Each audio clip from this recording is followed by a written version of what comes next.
Hai guys, welcome back to my YouTube channels. Dan di video ini kita akan mempelajari tentang persental monitoring matrix, suatu perhitungan matematika yang mungkin bisa berguna untuk kalian bisa memonitor matrix untuk service kalian lebih akurat lagi. Ya, nah di sini saya punya contoh data, yaitu misalnya ada 10 request dengan latensinya. Jadi bayangkan kalian punya service, kalian punya raw data 10 request dengan latensinya. Nah, di sini 130 berarti 130 milisecond gitu ya.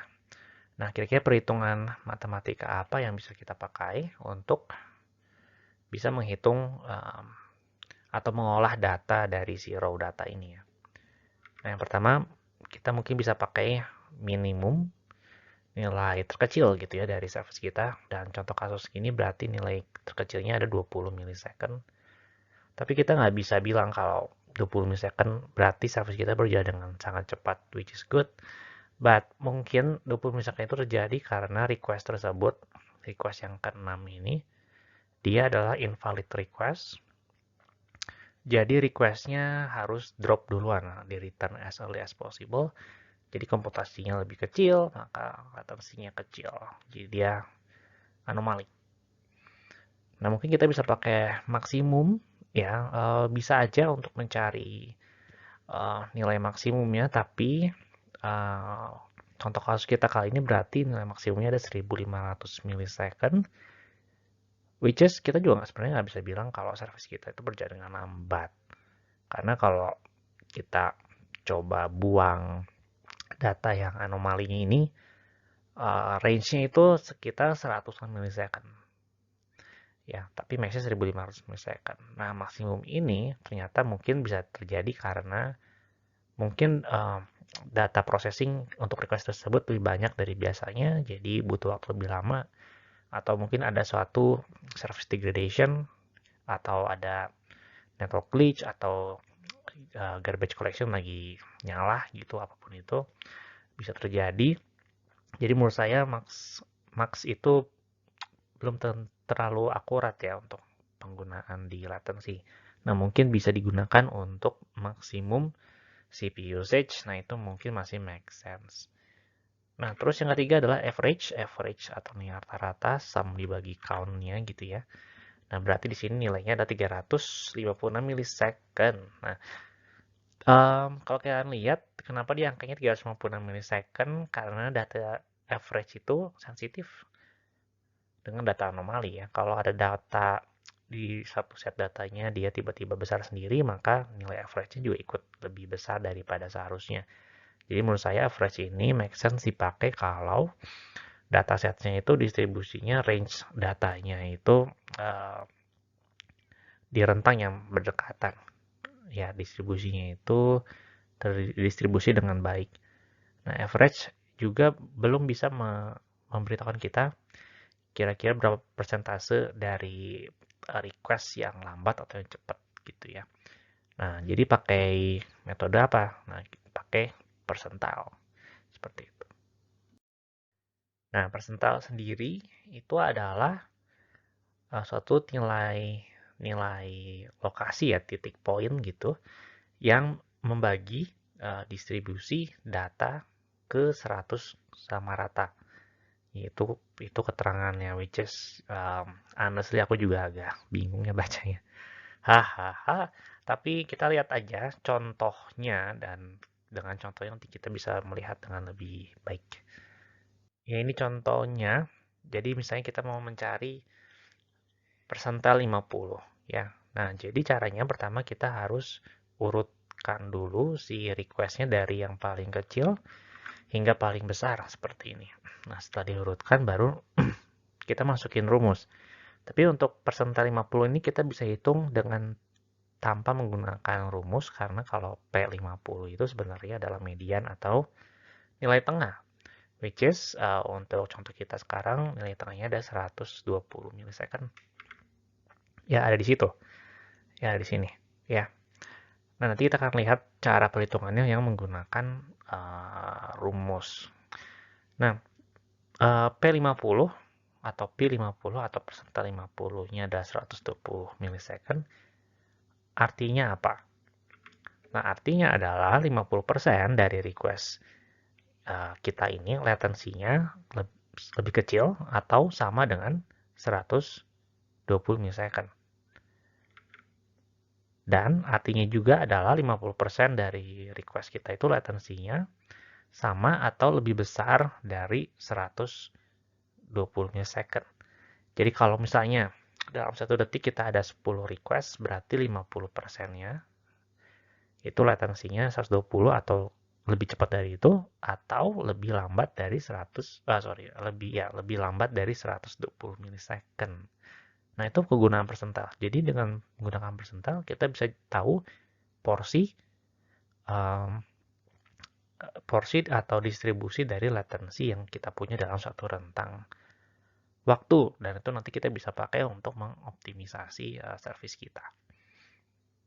Contoh berikutnya adalah mencari persental 75 atau Q3 kuartal 3. Nah, kita akan coba pakai rumus basicnya persental. Rumus matematikanya itu adalah LP. LP ini berarti percentile locations. Lokasinya berapa di urutan data ini. N plus 1, N-nya adalah jumlah data, berarti 10. P-nya adalah persentalnya dibagi 100. Berarti kalau kita mau cari L75, berarti N-nya adalah 10 tambah 1, 11, dikali dengan 75 dibagi 100. Hasilnya adalah 8,25. Nah, kita cari posisinya 8, 1, 2, 3, 4, 5, 6, 7, 8. Di sini, cuma dia ada komanya. Berarti, si P75 itu dia ada di antara data ke-8 dan data ke-9 dengan range-nya jaraknya ada 25%. Ya, mungkin di sekitar sini. Nah, sekarang kita perlu cari tahu 8,25 ini value-nya berapa. Dimasukin lagi ke rumus. Rumusnya adalah P75, kita mau cari persental 75. 150 itu adalah data dari posisi ke-8 yang ini, berarti 150 ditambah dengan desimalnya 0,25 dikali dengan jarak antara data di posisi ke-9 dan ke-8. 1200 kurang 150. Hasilnya adalah 412,5. Berarti persental 75 untuk dataset kita ini adalah value-nya 412,5 milisecond. Atau dengan kata lain 412,5 milisecond, dengan kata lain 75% dari request kita itu latensinya 412,5 milisecond atau lebih cepat dari itu, atau 15% dari 15% dari request kita itu latensinya 412,5 milisecond atau di atas atau lebih lambat dari itu.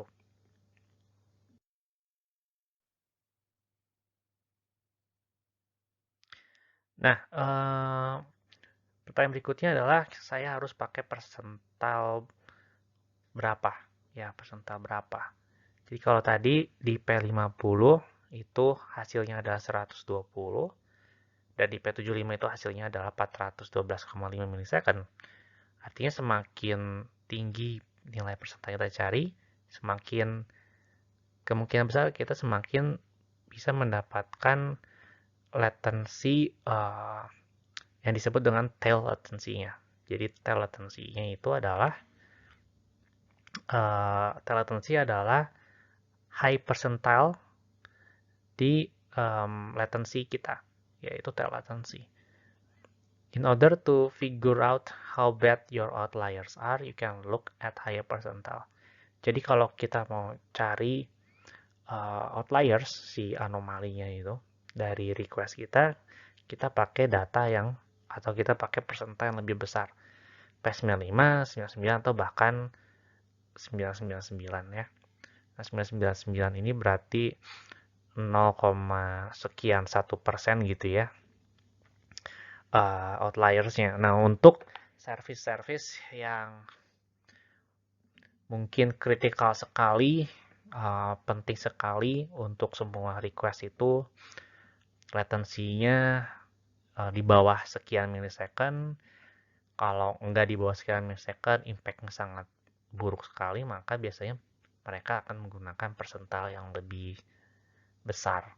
Tapi biasanya di tempat kerja saya menggunakan antara P90, itu juga sudah cukup sebenarnya, berarti untuk mendapatkan 10% request si outliernya itu. Jadi high percentiles of response times yang disebut juga dengan tail latency yang tadi saya sudah sebutkan itu penting karena mereka punya directly affect user experience of the service. Ya, tapi ini tergantung ya teman-teman. Jadi kalau misalnya kalian cek dengan menggunakan persental lebih tinggi ya, misalnya kalian pakai Datadog atau New Relic gitu, kalian mendapatkan request-request yang outliers.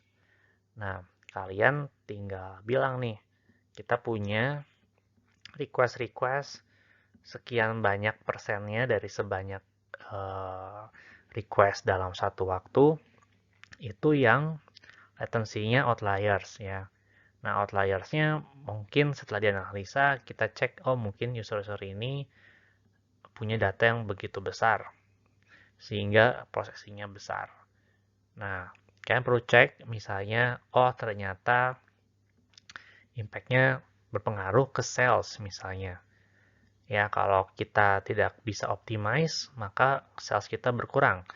Nah, berarti kalau kasus itu mungkin worth it untuk kita coba optimize service kita supaya si outliers request tadi latensinya bisa lebih baik. Tapi kalau misalnya request kita misalnya dalam 1 detik ada 1000 request, mungkin kita pakai persentil P95, 5%-nya di atas sekian, dan mungkin dari analisa tidak terlalu banyak berpengaruh untuk sales atau revenue, dan mungkin juga untuk improve butuh effort dan resource lagi, maka kalian bisa mungkin untuk ignore atau kalian put optimisasinya tapi dengan prioritas yang lebih rendah gitu ya, karena mungkin tidak terlalu worth it untuk dioptimize. Nah, ini slide terakhir, jadi judulnya adalah approximate algorithm. Algoritma approximate itu bahasa Indonesianya perkiraan gitu ya. Jadi untuk menghitung percentiles itu sangatlah mahal gitu ya kalkulasinya. Kalau datanya kecil sih ya nggak masalah gitu ya. Tinggal diurutkan, terus dicari lokasinya, posisinya kan. Tapi kalau datanya udah terabytes gitu ya, datang dari banyak source, dari banyak clusters. Nah, untuk ngurutin si datanya dalam memori itu kayaknya nggak make sense gitu ya. Butuh komputer yang memorinya besar banget gitu ya. Makanya diciptakanlah algoritma gitu ya, algoritma yang bisa memperkirakan persentalnya berapa. Nah, diperkirakan gitu ya. Berarti dia tidak 100% akurat. Iya, tapi untuk dataset yang besar doang. Kenapa? Supaya tadi perhitungannya lebih friendly untuk si memorinya. Penggunaan memorinya dia lebih rendah. Ya, di trade dengan akurasinya. Nah, biasanya untuk persental yang nilainya tinggi di atas 90 untuk mencari si latensinya biasanya akurasinya akan semakin baik gitu ya dibandingkan misalnya kalau kita mencari persental yang ada di daerah tengah yang which is datasetnya lebih banyak biasanya. Nah, saya tidak akan membahas algoritmanya apa karena terus terang waktu saya baca papernya itu saya nggak ngerti ya. It's too mathematics ya, terlalu matematik, gak ngerti itu rumus, tapi konsepnya kurang lebih kayak gitu. Ya, nah ada dua algoritma dari banyak algoritma yang melakukan approximate algorithm ini. Yang pertama itu namanya DD Sketch ya. DD ini kayaknya singkatan dari Datadog karena yang buat itu orang yang Datadog. Jadi kalau kalian pakai Datadog, pakai perhitungan persental, maka algoritma ini yang dipakai. Atau yang kedua ada algoritma yang namanya T-Digest. Nah ini open source, dia dipakai di banyak perusahaan. Kayak di Elasticsearch, di Postgres, di Microsoft, di Google, di Meta, dan lain sebagainya. Kalau kalian berminat untuk baca papernya dan contoh penggunaannya, itu ada linknya di slide. Nah, kedua algoritma ini dia mirip-mirip cara kerjanya. Datasetnya yang banyak itu nanti yang mana dipecah-pecah jadi dataset lebih kecil, terus dia masukin ke dalam suatu rumus yang begitulah ya. Saya juga kurang mengerti. Cuman ya ini mereka pakai algoritma yang seperti ini. Gitu aja sih. Summary dari pembelajaran yang saya membagikan pada video kali ini. Semoga berguna untuk kalian semua. Silakan berlangganan, subscribe, bukan tambahkan. Hidupkan loncengnya, komen, like, karepmu. Right, so see you in another learning video. Stay healthy and stay learning. Bye-bye.